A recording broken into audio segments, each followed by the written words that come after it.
આગામી દિવસોમાં રાજ્યના અનેક વિસ્તારોમાં વરસાદી માહોલ જામે તેવી શક્યતા વ્યક્ત કરવામાં આવી રહી છે।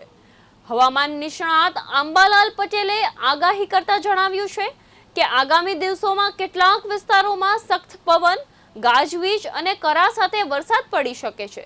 60 થી 70 કિલોમીટર પ્રતિ કલાકની ઝડપે પવન ફૂંકવાની શક્યતા વ્યક્ત કરવામાં આવી છે। 12 થી 15 જૂન દરમિયાન ખાસ સાવચેતી રાખવાની જરૂર હોવાનું પણ જણાવ્યું છે। દક્ષિણ ગુજરાત, સૌરાષ્ટ્ર અને દક્ષિણ સૌરાષ્ટ્રના વિસ્તારોમાં સારા વરસાદની શક્યતા છે, જ્યારે અહુવા, ડાંગ અને નવસારી વિસ્તારમાં ભારે વરસાદી પડી શકે છે। ઉત્તર ગુજરાતમાં પણ તેજ પવન ફૂંકવાના સંભાવનાઓ છે।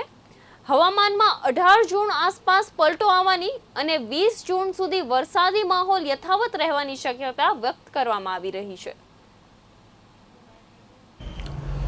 આગામી દિવસોમાં સખ્ત પવનના તોફાનો અને લગભગ કરા પડવાની શક્યતા ઉત્તર ભારતના ભાગોમાં થવાની શક્યતા રહેશે અને એક વેસ્ટર્ન ડિસ્ટર્બન્સ તારીખ 11-12માં આવવાની શક્યતા રહેશે, જેની અસર છેક ઉત્તર ભારતના ભાગોમાં અને ઉત્તર ભારતના કેટલાક ભાગોમાં તો સખ્ત પવન તોફાન સાથે કરા પડવાની શક્યતા રહેશે।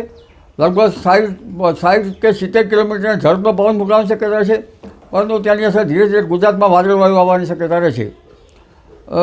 લગભગ તારીખ અત્યારે હાલમાં દક્ષિણ ગુજરાતમાં વરસાદ થવાની શક્યતા છે 9, 10 ને 11 ને 12 તારીખ સુધીમાં, અને ચોમાસું ધીરે ધીરે આગળ વધશે। દક્ષિણ ગુજરાતના ભાગોમાં થી ચોમાસું લગભગ 11-12 જૂન સુધીમાં મુંબઈ આવી શકે, પરંતુ ચોમાસાની ગતિ ધીમી છે।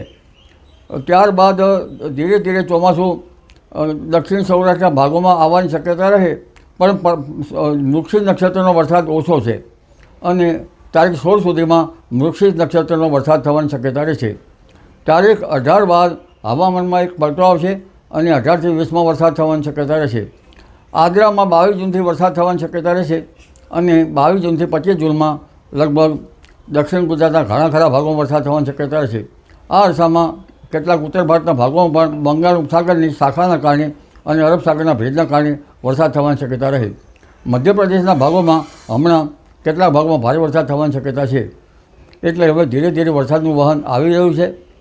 તારીખ 23 ઓગસ્ટથી સારો વરસાદ થવાની શક્યતા રહેશે, તો તારીખ 23 જૂનથી સારો વરસાદ થવાની શક્યતા રહેશે અને 23 જૂનથી 28 જૂન વચ્ચે વરસાદ પડશે, પરંતુ ત્યાર પછી 29 જૂનથી જુલાઈના પ્રથમ સપ્તાહ 7મી જુલાઈ સુધીમાં વરસાદ થવાની શક્યતા રહેશે।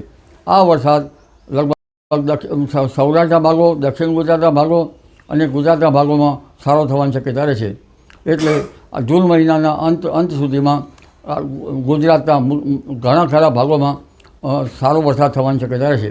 આ ઉપરાંત દક્ષિણ ગુજરાતના ભાગોમાં ગાજવીજ સાથે વરસાદ થવાની શક્યતા રહેશે, પરંતુ લગભગ 25 જૂન સુધીમાં ભારે અને 29 જૂન બાદ અતિ ભારે વરસાદ થવાની શક્યતા રહેશે। એટલે હવે ધીરે ધીરે ચોમાસું આગળ વધી રહ્યું છે અને જૂનના અંત સુધીમાં તો ચોમાસું રાજ્યના ઘણા ભાગોમાં આવરી લેવાની શક્યતા રહે છે।